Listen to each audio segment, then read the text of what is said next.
जय माता दी फ्रेंड्स, हमारे चैनल में आप सभी का स्वागत है। दोस्तों, कार्तिक मास के शुभ अवसर पर चलिए हम गणेश भगवान जी की एक कथा सुनते हैं। तो कथा शुरू करते हैं।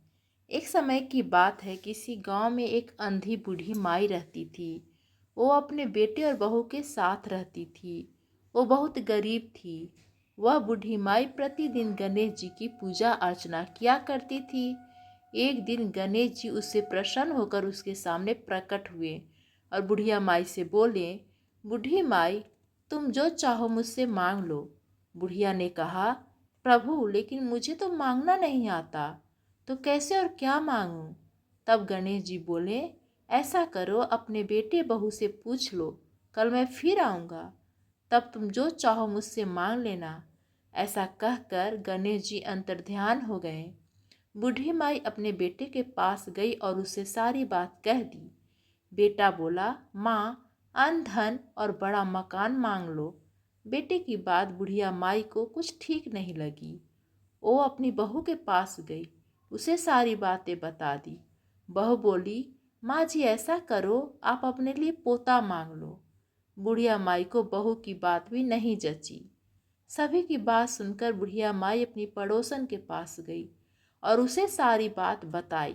पड़ोसन बोली, अरे बूढ़ी माई, तू क्यों अंधन मांगे, तू क्यों पोता मांगे, तू तो खुद के लिए दीदा घोड़ा मांग ले। सभी की बात सुनकर बूढ़ी माई सोच में पड़ गई। अगले दिन वो पूजा करने बैठी तो गणेश जी महाराज उसके सामने प्रकट हुए और बोले, सोच लिया बुढ़िया माई, क्या मांगना है?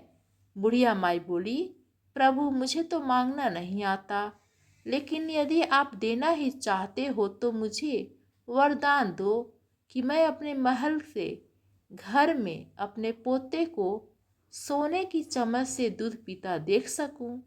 बूढ़ी माई की बात सुनकर गणेश जी महाराज बोले, अरे वाह बूढ़ी माई, तूने तो मुझे ठग लिया।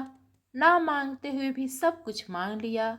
अपने बेटे बहू के लिए घर, सोने की चम्मच और पोता मांग लिया और खुद के लिए आंखें मांग ली।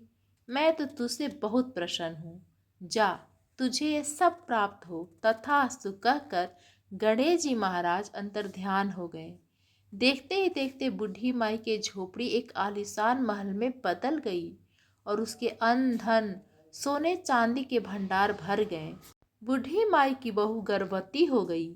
कुछ समय बाद उसने एक चांद से बेटे को जन्म दिया। गणेश जी महाराज जैसी कृपा अपनी बूढ़ी माई और उसके परिवार पर करी, वैसे ही इस कथा को कहते, सुनते और हुंकार भरते सब पर करना।